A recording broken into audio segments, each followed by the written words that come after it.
In this episode, I'm going to install a hardwired wireless backup camera. By hardwired, I mean it picks up its power from the reverse lights, the backup lights. But it is wireless from the camera to the monitor. It works flawlessly. Camera or the monitor plugs into the cigarette lighter. There's no wires between the monitor and the camera, just to the backup lights. I'm going to show you guys how to install this one in the Subaru Impreza, and it works great. Check it out. So I'm going to install this HCW Create digital wireless backup camera kit into this Subaru Impreza. We're going to tap into the power on one of the head or the tail lights here. Comes with a wireless screen, adapter for the power supply for the camera or for the monitor. Here's the camera itself. And we've got this connection cable which we need to tap into the headlight or the backup light here, and then we'll fish the wire down and mount the camera over top of the license plate. So first things first, I've already started removing the clips here. We're going to remove the clips so that I can remove the cover to access the lights itself. So much for the cover. You have to remove a couple bolts to access the tail light. That way I can get at the wiring, and then it's just a matter of fishing. There's a hole down below here. I can be able to fish the wires down through there and mount the camera. So let's get a socket wrench on and remove the light. So it's a 10mm wrench, or 10mm socket. Usually these aren't all that tight, so the nut driver is usually the preferred way to remove it.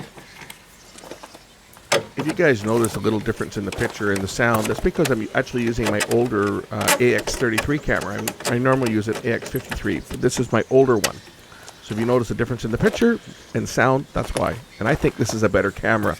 It's older, it's got a higher pixel count, like 20 megapixel versus a 16. I think it looks better than the other one. The white light, which is this bulb right here. This is the one that I'm interested in. This is what we have to cut into. And I have to now fish the wires. There's a plug here. Should be able to pop out this rubber plug and fish the wire through there. So this was even easier than I first figured it would be. I didn't actually have to remove that plug because, well, the fishing rod just went right through the back there, and I'm into the lamp housing. So this will be like a 10-minute installation. Couldn't be simpler. So I'll just tape the camera harness wire onto the glow stick that I used. This is just a fiberglass glow stick that would be used for fishing walls, etc. You could use anything, a piece of wire or anything could be used. I just happen to have a set of glow sticks, so that's what I used. So we'll tape the connection cable onto the end of the glow stick, and we'll double back on it just to give us some extra strength in case it gets stuck, so it doesn't break anything. Now I just need to pull the glow stick back, and that'll retrieve the wire out by the license plate where I need it.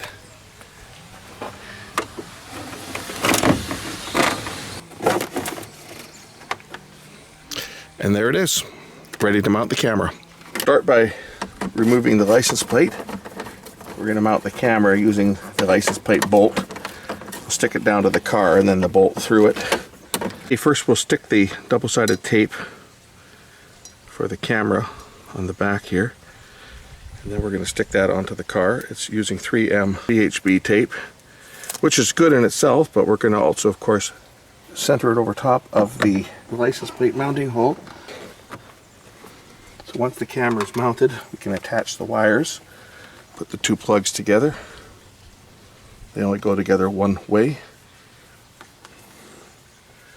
And then we'll pull this excess wire back up into the bumper to keep it protected from weather. We can adjust the angle of the camera after the fact. Now I just need to remount the plate, which could be fun considering camera's in the way, but we'll get this on here.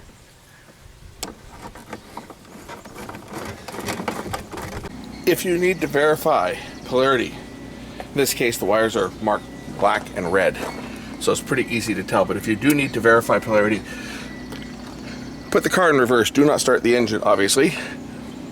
Most cars you can put into reverse by just turning on the key, depressing the brake, and then you can put the car into reverse, and then you can use your voltmeter to verify that the red wire is actually positive, because some cars will have different colored wires.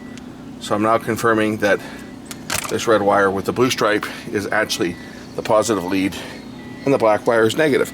So now I can turn the car off, put it back in park, because I don't want power on when I make the connection. So included in the kit are these power taps where you can slide them over the wire, put your connection wire in, and then crimp them down with a pair of pliers, and that will bite into the insulation and make a connection. So first, slide the power tap over the wire you wish to, actually we can slide the wire into this one first, the wire that we wish to add. We'll slide that into the bottom, and we'll slide this one over the top. Probably do that later. Slide this one over the top first until it clicks into place. It'll click into that first notch like that. So we got the wire on like that. Then we're going to take the negative wire, we're going to stick the negative wire all the way in so it won't go any further. We're going to take our pliers and we're going to crimp it down. Make sure that this is all the way in. Okay, this wire here is loose, you can see it's got good play, it's in place. Take our pliers and just crimp it down like that.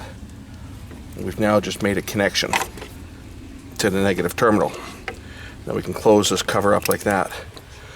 We'll do the same thing for the other terminal. Okay, make sure that wire's in there nice and slippy, it slips quite easily. Stick the second wire in and set the connection. And that's it as far as the connection goes. Put the light bulb back in, put the lamp back into the socket, and then we can start reassembling the lamp. We're going to tie up this wire. There's some wire ties that come with it. Tie up the excess slack.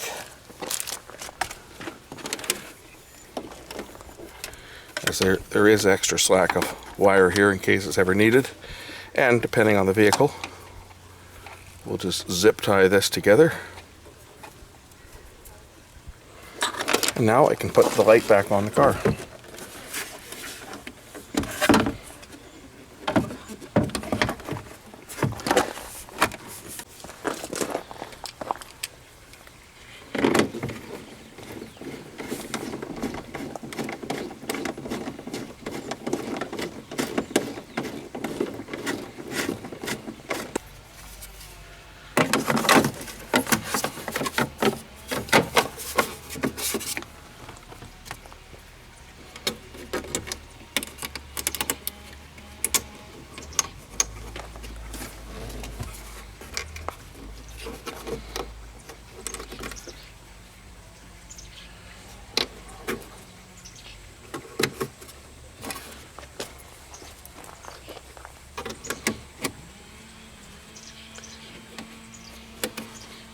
There, that part is done. Let's go mount the monitor. Monitor just attaches to the window with a suction cup. Angle it towards the driver. It'll come on automatically when I put the car into reverse and go off when I put the car or take the car out of reverse. Let's take a look at the picture. Okay, putting the car into reverse. The monitor automatically turns on and shows what's behind the car. Now there is another bracket that I might put on it now. I just found it in the box, which actually fits over both of the bolt holes for the license plate and allows the camera to be dead center mounted. But that's not bad. I mean, that gives you a good idea of what's behind you, and that's the whole point, right?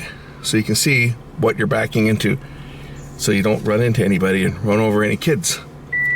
So right now that gives me a pretty good perspective because it's about 10 feet to where that fence is, where that line is there. So this would be good, even where it is now, to back up. We'll take it out for a spin and see how it performs backing in and backing out of parking stalls. Okay, we're gonna put the car in reverse and we're gonna back in and use the reversing camera. And I'll try not to hit my car while I'm doing it. The image that the camera projects is a mirror image, so this is what you would see if you were looking in a mirror. So the car in the driveway is actually on the driver's side.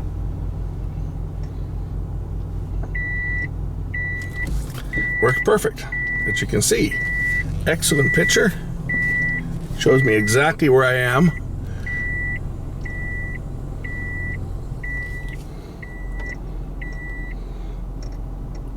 Perfect.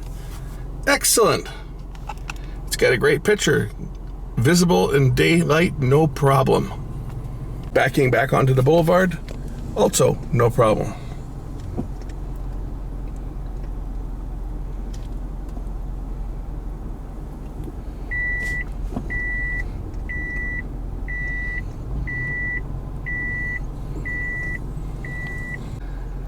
So that's it. That's simple to install. This is, they say, a hardwired wireless backup camera. I find these ones actually work pretty good. This is the second one I've installed. I like these ones better than the wireless ones. The solar powered ones do the job, but they need to be triggered manually with a button, obviously, to turn them on. I know I don't have my seatbelt on and I'm sitting in the car here, not moving though. But they need to be triggered manually, and of course they have to be where the solar panel is exposed to the sun for several hours a day to keep a charge. In cars that are parked in a dark garage all the time, that's obviously not going to work. And this car here belongs to a relative and it's parked in a garage all the time, so a solar wireless option would not be possible. We need to go with the hardwired one. This is the best solution for that. Anyway, thanks for watching. I hope you enjoyed this one, and links to this, if I can find them, are in the description. This was a camera that was sent to me a few months ago to do, but I just haven't had time, and then the weather hasn't cooperated, and then with whole COVID and everything, it's been sitting around for a while. So if I can dig up the link, I will post it in the description. Thanks for watching.